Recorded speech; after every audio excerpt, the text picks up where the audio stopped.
ఇక్కడ అన్ని ప్లాట్లలో మామిడి శ్రీగంధం చెట్లతో అద్భుతంగా ఉంది. ల్యాండ్ అప్రిషియేషన్, ఫ్రీ మెయింటెనెన్స్, పండ్ల తోటల తాలూకా ప్రయోజనాలు, డబుల్ బెనిఫిట్ ఆఫర్ తో సిర్లసీమ 2. Welcome to RTV. నేను మీ హుసేన్. ఏపీలో రాజకీయం రసవత్తరంగా సాగుతుంది. ఎత్తులు పై ఎత్తులు పొత్తులు దాదాపు ఫైనల్ అయిపోయాయి. ఇంకా ప్రకటన చేయాల్సింది అభ్యర్థుల ప్రకటన మాత్రమే. అటు వైసీపీ ఇటు టీడీపీ సైన్యాన్ని సిద్ధం చేసుకున్నారు. రాబోయేటువంటి ఎన్నికల సమరానికి సిద్ధమైనటువంటి పరిస్థితుల్లో Kurnool MP TDP aspirant candidate మనతో పంచలింగాల నాగరాజు ఉన్నారు. సార్ నమస్తే. సార్, పంచలింగాల నాగరాజు ఇది ఇంటి పేరా, అసలు ఏంటి? నా ఇంటి పేరు వచ్చేసి వాస్తవంగా బస్తిపాటి నాగరాజు. ఈ పంచలింగాల నాగరాజు అనేది ఎందుకు వచ్చిందంటే, వాస్తవంగా నేను బేసికల్గా ఎంఎస్సీ బీఎడ్, నేను లెక్చరర్. ఆ లెక్చర్ చేస్తూ తర్వాత దాంట్లో సాటిస్ఫై కాలేక సంవత్సరం అంతా నేను ఎంతమందికి పిల్లలకు చెప్తే చెప్పగలను, ఒక 60 మందికి మాత్రమే చెప్పగలను. అందులో భాగంగా ఇది ఆ వృత్తి నుంచి బయటకు వచ్చేసాను. వచ్చిన తర్వాత ఒక సినిమా తీశాను నేను. జనరల్గా రాయలసీమ లవ్ స్టోరీ అని చెప్పి సినిమా తీశాను. ఆ రాయలసీమ లవ్ స్టోరీ అనేది ఎందుకు తీశానంటే, ఈ ఫ్యాషన్, రాయలసీమ అంటే ఒక ఫ్యాషన్ ఉంది, ఇది కాదు మాకు కూడా ప్రేమ ఉందిరా బాబు అని చెప్పేసి రాయలసీమ లవ్ స్టోరీ అని సినిమా ఎంచుకున్నాను. ఆ సినిమా తీసేటప్పుడు ఏమైందంటే, సినిమా అంటే వివిధ ప్రాంతాల్లో తీయాలి, ఒక ప్రాంతంలో కాదు. నేను తీసేటప్పుడు ఆ సినిమా నిర్మాణం జరిగేటప్పుడు చాలామంది ఎక్కడి వాళ్ళు వీళ్ళు, ఎవరు సినిమా తీసేదని చెప్పి అడిగినప్పుడు, ఈ పంచలింగాలు అంటే కర్నూలు పక్కన ఉండే పంచలింగాలు రామంటే తంది నాగరాజు, పంచలింగాల నాగరాజుని అక్కడ నాకు ముద్ర బాగా. ఆ సినిమా కంప్లీట్ అయ్యే లోపల నాకు పంచలింగాల నాగరాజు ఒక బ్రాండ్ వచ్చేసింది. ఆ సినిమా రిలీజ్ అయ్యేటప్పుడు కూడా పంచలింగాల నాగరాజు సినిమా తీశాడంట. ఆ సినిమా నేను చెప్పినంత ఫ్లో వెళ్ళిపోయింది. ఆ తర్వాత నేను రియల్ ఎస్టేట్ రంగంలోకి రావడం జరిగింది. అక్కడ కూడా నేను వ్యాపారంలో సక్సెస్ఫుల్ అయినప్పుడు ఎవరంటే పంచలింగాల నాగరాజు, ఏదైనా కొన్న అమ్మిన ఆ పంచలింగాల నాగరాజు ఆ బ్రాండ్ పడిపోయింది. అందులో భాగంగా నాది నా ఊరి పేరు నా ఇంటి పేరుగా మారిపోయింది. అంటే పంచలింగాల నాగరాజు సినీ రంగానికి వెళ్ళారు. అంతకంటే ముందు లెక్చర్స్ వృత్తి అంటే బోధన వృత్తిలో ఉన్నారు. తర్వాత ఈ రియల్ ఎస్టేట్ వ్యాపారం చేశారు. ఇప్పుడు రాజకీయాలకు రావాలనుకుంటున్నారు. అసలు ఈ డిఫరెంట్ అయినటువంటి పంత ఎందుకు, అంటే ఒక దాని మీద ఎందుకు స్టాండ్ బై ఉండనటువంటి పరిస్థితి అంటే? వాస్తవంగా సార్, ఇప్పుడు ఇక్కడ ప్రతి మనిషి, మనం సమాజానికి ఒక్కొక్క సైకాలజీ, ఒక్కొక్క మనిషికి ఒక సైకాలజీ ఉంటుంది. నేనేదో సాధించాలా, నేనేదో చేయాలనే తపన ప్రతి మనిషికి ఉంటుందా కామన్గా.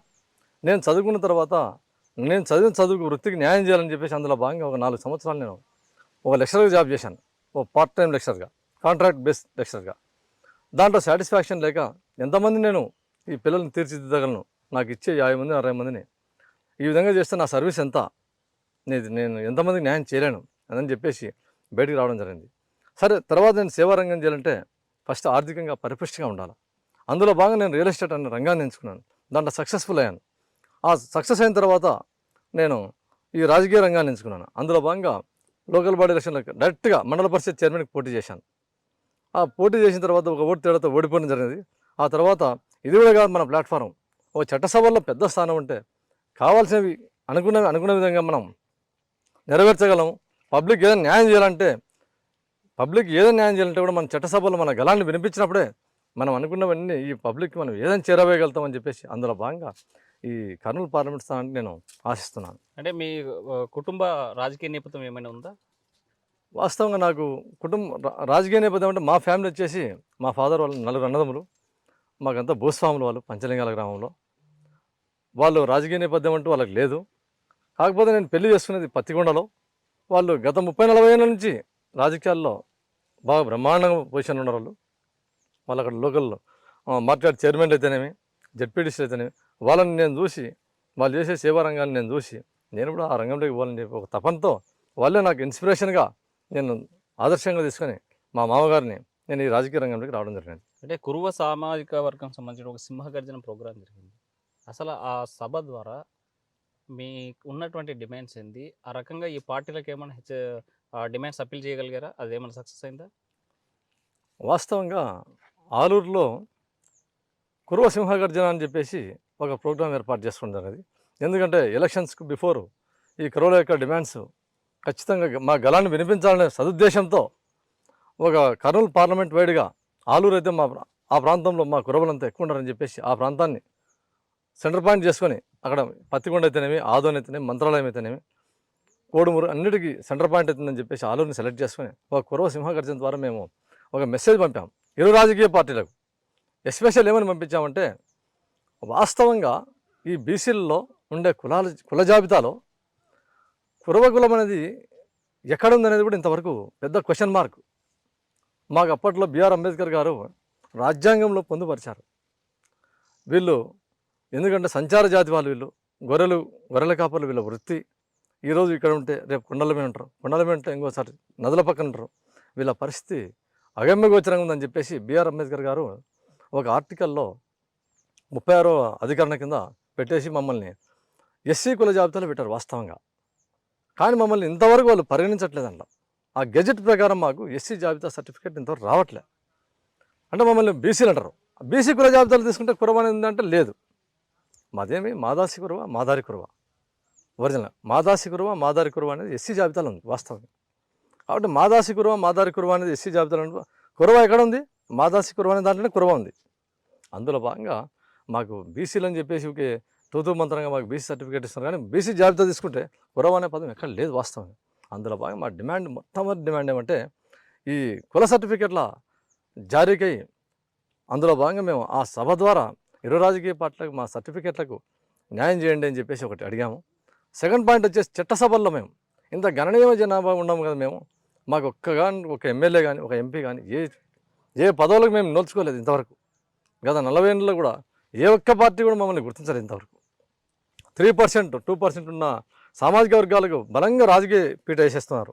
కాబట్టి మాకు కూడా చట్టసభలో ఒకసారి స్థానం కల్పించమని చెప్పేసి ఇరు రాజకీయ పార్టీలకు మేము అల్టిమేటం జారీ చేయడం జరిగింది. ఎందుకంటే మాకు ఎవరైతే చట్టసభలో స్థానం కల్పిస్తారో అటువంటి పార్టీని విజయ తీరాలకు చేర్చి విజయదుంది మోగిస్తామని చెప్పేసి కూడా మేము మెసేజ్ అంటే కేవలం ఎన్నికల స్టంట్ మాత్రమే ఉన్నప్పుడు మాకు కులానికి గుర్తింపు లేదని, సర్టిఫికేట్ రాలేదని పోరాటం చేస్తే మళ్ళీ తర్వాత ఎప్పుడు కనిపించి కూడా వెళ్ళిపోయినటువంటి సిచ్యువేషన్ ఉంటాయి. అంటే కేవలం ఎన్నికల స్టంట్ కోసమేనా మీ ఆవేదన? సార్, వాస్తవంగా మీరు వేసిన ప్రశ్న నేను ఒక మాటలో సమాధానం చెప్పగలను. ఎన్నికలు వచ్చినప్పుడైనా మీ యొక్క బాధలు సాధకాలని చెప్పని మీరు అడిగారు. వాస్తవం అది కాదు సార్. మేము గత 20 ఏళ్ళ నుంచి కూడా మా పోరాటాన్ని ఎక్కడ అలుపెరగకుండా చేస్తూనే ఉన్నాం. కాకపోతే ఇక్కడ కురవలు సౌమ్యులు అగ్రెసివ్గా పోయి పోరాటాలు చేరు. వాస్తవంగా దీన్ని మేము గత 20 ఏళ్ళ నుంచి కూడా ప్రతి ప్రభుత్వం మారినప్పుడల్లా మా డిమాండ్ను, మా యొక్క మమ్మల్ని నిర్లక్ష్యం చేసే విధానాన్ని మేము ఎప్పటికప్పుడు వాళ్ళకు తెలియజేస్తూనే ఉన్నాం. ప్రతి సంవత్సరం 365 రోజులు ఉంటే సంవత్సరంలో 365 రోజులు మేము మా సంఘాలు అయితేనేమి మా కులస్తులు ఎక్కడికక్కడ పోరాటాలు చేస్తూ ఏ గవర్నమెంట్ వచ్చినట్టు వాళ్ళకు వినతి పత్రాలు ఇస్తూ మాది గాంధేయవాదం సిద్ధాంతంలో మేము వాళ్ళని పోరాడుతూనే ఉన్నాము. మాకు డాక్టర్ బిఆర్ అంబేద్కర్ గారు పొందుపరిచినటువంటి రాజ్యాంగంలో మమ్మల్ని ఎక్కడైతే పెట్టారో ఆ హక్కుల కోసం మేము డిమాండ్ చేస్తున్నాం తప్ప వీళ్ళు మాకేదో కొత్తగా తెచ్చి ఇవ్వమని చెప్పి మేము ఎక్కడ డిమాండ్ చేయట్లేదు. అయినా కానీ మమ్మల్ని చాలా చిన్న చూపు చూస్తూ మమ్మల్ని రాజకీయంగా అన్ని రకాల మా హక్కులను కాలరాస్తూ అనగదొక్కేస్తున్నారు. కాబట్టి అందులో భాగంగా ఈసారి ఎట్టయినా సరే మా కులాలని గుర్తించి మా సర్టిఫికేట్లకు ఈ రాజ్యాంగం ప్రకారం పొందుపరిచినటువంటి సర్టిఫికేట్ల జాబితాకై ఖచ్చితంగా మేనిఫెస్టోలో పెట్టి మమ్మల్ని రాజకీయంగా మమ్మల్ని చట్టసభలకు పంపించే పార్టీలని మేము గుర్తిస్తాము. అందులో భాగంగా మా హక్కులు నెరవేరే వరకు మా పోరాటం ఎప్పటికీ ఆగదు. ఈసారి ఎన్నికలు ఇప్పటివరకు జరిగిన ప్రతి ఎన్నికల్లో చూసాం, అటు వైసీపీ కానీ ఇటు టీడీపీ కానీ వాల్మీకులకి ఇచ్చినటువంటి ప్రాధాన్యత లేదా ఇతర కులాలకు ఇచ్చినటువంటి ప్రాధాన్యత ఎక్కడ కనిపించినటువంటి పరిస్థితి ఉంది. ఈ ఎన్నికల్లో ఏమైనా మీకు ఏమైనా ప్రాతినిధ్యం వహించే పార్టీలు కానీ ఆఫర్ ఇచ్చేటువంటి పార్టీస్ ఏమైనా ఉన్నాయా?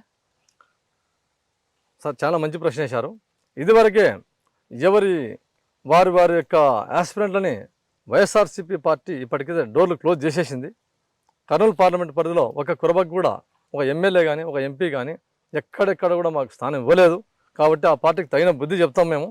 ఆ తర్వాత తెలుగుదేశం పార్టీ గౌరవనీయులైన నారా చంద్రబాబు నాయుడు గారు మాకు ఒక మీటింగ్లో చెప్పారు. ఒక 2 months బ్యాక్ కుప్పంలో ఒక కనకదాసు యొక్క విగ్రహావిష్కరణకు సార్ వచ్చి ఓన్లీ కురబలను సమావేశపరచుకొని సార్ ఒక గొప్ప మాట చెప్పారు మాకు. ఆ రోజు కురబలు ఎక్కడైతే అత్యధిక స్థానంలో ఉండి వీళ్ళు ఖచ్చితంగా గెలవగలరు అని అంటే ఆ ప్రాంతంలో మీకు చట్టసభలకు పంపినగా నేను మాటిస్తున్నాను అని చెప్పేసి శపథం చేశారు మాకు. అందులో భాగంగానే మాకు కర్నూలు పార్లమెంటు కురవలకు కేటాయిస్తున్నారని చెప్పేసి కూడా కేటాయించడం జరుగుతుందని చెప్పేసి మేము ఆశాభావంతో ఉన్నాం. ఖచ్చితంగా రేపు ఎల్లుండిలో అభ్యర్థులని ప్రకటిస్తున్నారు. అందులో భాగంగా మేమంతా ఆశించాము. మరి మాకు చంద్రబాబు నాయుడు గారు ఖచ్చితంగా న్యాయం చేస్తారని మీరు అంటున్నారు. వైసీపీ పార్టీ కురువులకు ప్రాధాన్యత ఇవ్వలేదంటున్నారు. తాజాగా నిన్నటి రోజున ఒక ప్రకటన చేసింది. ఒక మహిళను, సత్యనారాయణమ్మ, కర్నూలు నగర మేయర్గా చేయబోతున్నాం అనే అధికారిక ప్రకటన పార్టీ తరపు నుంచి చేసింది. మరి కురువులకు ప్రాధాన్యత ఇవ్వడం లేదని ఎలా అనగలరు? ఇది సార్. కురువలకు ప్రాధాన్యత ఇచ్చినట్లు కాదా? ఇప్పుడు ఒక మాట చెప్తాను. కర్నూలు పార్లమెంటు కురవలకు ఇస్తామని చెప్పేసి ప్రజెంట్ సీట్లు అలాట్ అయ్యే టైం ఇది. సీట్లు పార్లమెంట్ రేపు సార్వత్రిక ఎన్నికలకు సీట్లు అలాట్ అయ్యే టైంలో కురవలకు ఎక్కడ కూడా వాళ్ళు అసెంబ్లీ స్థానాలు అయితేనేమి పార్లమెంట్ స్థానాలు అయితేనేమి ఎక్కడ ఇవ్వలేదు. వాళ్ళు ఇవ్వనందువలన వీళ్ళకి తెలుగుదేశం పార్టీ ఖచ్చితంగా వాళ్ళకి కర్నూలు పార్లమెంట్ స్థానాన్ని కేటాయిస్తుంది. అందులో భాగంగా వీళ్ళు ఆస్పిరెంట్లు కూడా ముమ్మర ప్రయత్నాలు చేశారు. ఆ సంకేతాలు వాళ్ళకి అందినాయి. అధికార పక్షానికి ఆ సంకేతాలు అందినాయి. ఖచ్చితంగా కురబలకు కర్నూలు పార్లమెంట్ ఇస్తున్నారు. కురబలంతా వన్ సైడ్ అయిపోయి అక్కడ వెళ్ళిపోయే ప్రమాదం ఉంది. అందులో భాగంగా మనం ఏదో ఒకటి చేయాలా అని అందులో భాగంగా నిన్న తూతూ మంత్రంగా ఇక ఇచ్చారు. అంటే ఎన్నికల స్టంట్ ఉంది కాబట్టి మీకు ప్రాధాన్యత ఇచ్చారు. వైసీపీ పార్టీ ఇచ్చింది అనేది మీ భావన? వాస్తవం. కురువలు ఎన్ని నియోజకవర్గాల్లో ప్రభావితం చేయగలరు? మీ ఓటు బ్యాంక్ ఎంత? మీరు అల్టిమేటం జారీ చేస్తున్నారు, మాకు ఇవ్వకపోతే సీట్లు ఇవ్వకపోతే ఓడిస్తాం అంటున్నారు. ఎన్ని సీట్లు ప్రభావితం చూపించగలరు? ప్రభావితం అని మీరు చాలా సింపుల్గా చెప్తున్నారు. మమ్మల్ని చాలా తేలిగ్గా తీసి పడేస్తున్నారు మమ్మల్ని. వాస్తవంగా పత్తికొండలో 75,000 జనాభా ఉంది మాది. పత్తికొండ కాన్స్టిట్యూషన్లో 75,000. ఆలూరు తీసుకోండి 70,000. మీరు ఆన్ రికార్డ్ తీసుకొని కూడా చూడండి, చెక్ చేసుకోండి. మీరు కూడా మీడియా కాబట్టి మాకంటే మీ కాడ సమాచారం ఎక్కువ ఉంటుంది కాబట్టి ఒకసారి తీసుకొని చూడండి. ఆలూరు 70,000, మంత్రాలయం 55,000, ఎమ్మెనూరు 45,000. ప్రతి కాన్స్టిట్యూషన్ 45,000, 50,000 జనాభా కలిగినటువంటిది ఏం ప్రభావితం చేయగలరని మీరు అంత సింపుల్గా తీసేస్తున్నారు. వాస్తవంగా మా చాలు గెలుపోవడం నిర్ణయించడానికి ఈ ఓట్లు చాలు. 70,000, 80,000 అంటే కాన్స్టిట్యూషన్ చిన్న విషయం కాదు.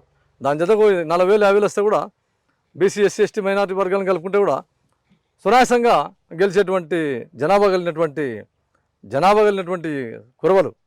ఏమంటే కురవలు సౌమ్యులు అని చెప్పేసి వీళ్ళని ఓటు బ్యాంక్గా చూస్తున్నారు తప్ప వాస్తవంగా వీళ్ళని ఇంతవరకు గుర్తించట్లేదు. అందులో భాగంగానే మేమంతా ఐక్యమై ఈసారి ఏకదాటి వెనుక వచ్చి అందరం ఏ పార్టీ అయితే మాకు న్యాయం చేయదో వాళ్ళకి తగిన చెప్పడానికి, గుణపాఠం చెప్పడానికి కంకణబద్దులే ఉన్నారు. ఎందుకోసం అని మీరు ఎంపీగా పోటీ చేసేటువంటి ఆలోచన? ఇప్పుడు నేను ఎంపీగా పోటీ చేయడానికి ఎందుకు ఇచ్చామంటే, ఇప్పుడు వాస్తవంగా కర్నూలు పార్లమెంట్ పరిధిలో బీసీలు అత్యధిక జనాభా కలిగి ఉన్నారు.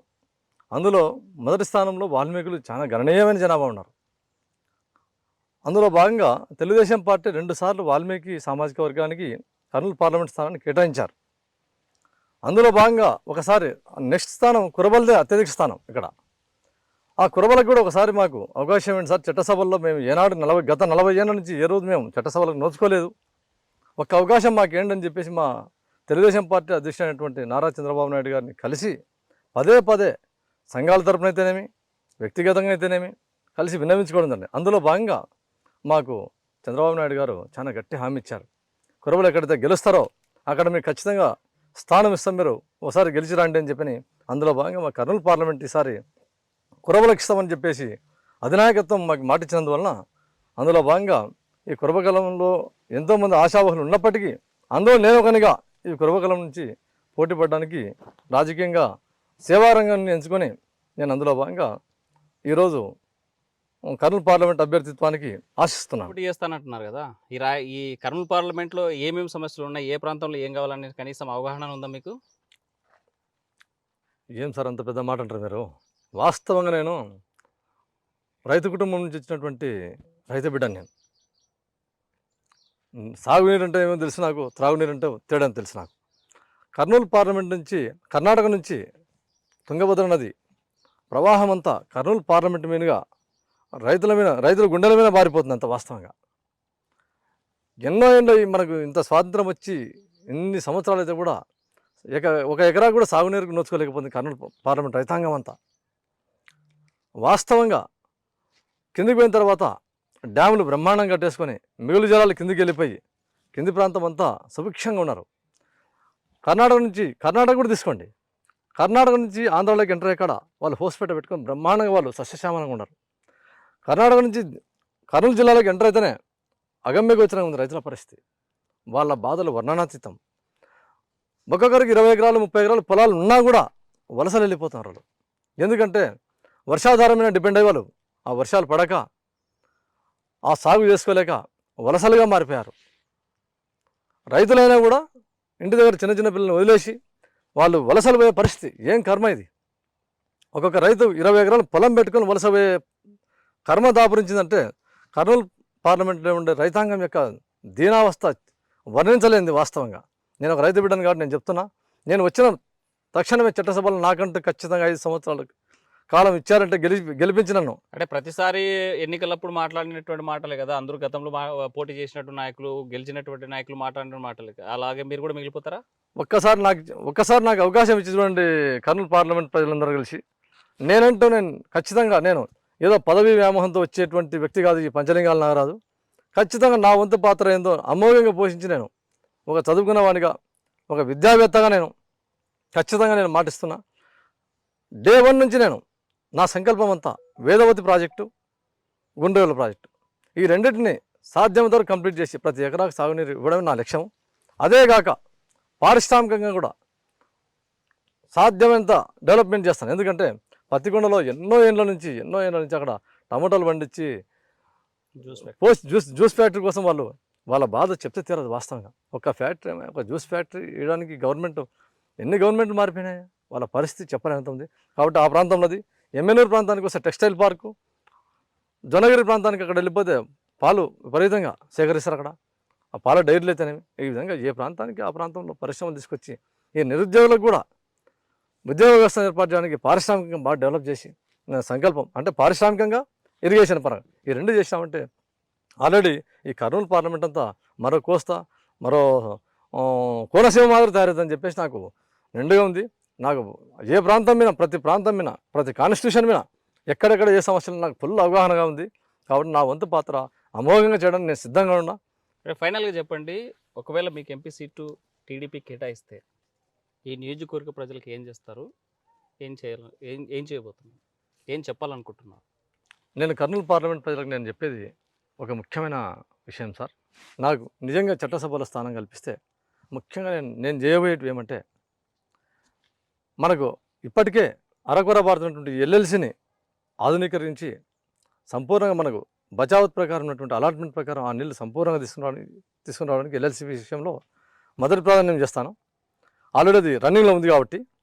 సెకండ్ వచ్చేసి ఎస్పెషల్లీ ఈ వేదవతి ప్రాజెక్టు ఆల్రెడీ చంద్రబాబు నాయుడు గారు మనకు అలాట్ చేసి ఫండ్స్ కూడా ఇచ్చారు.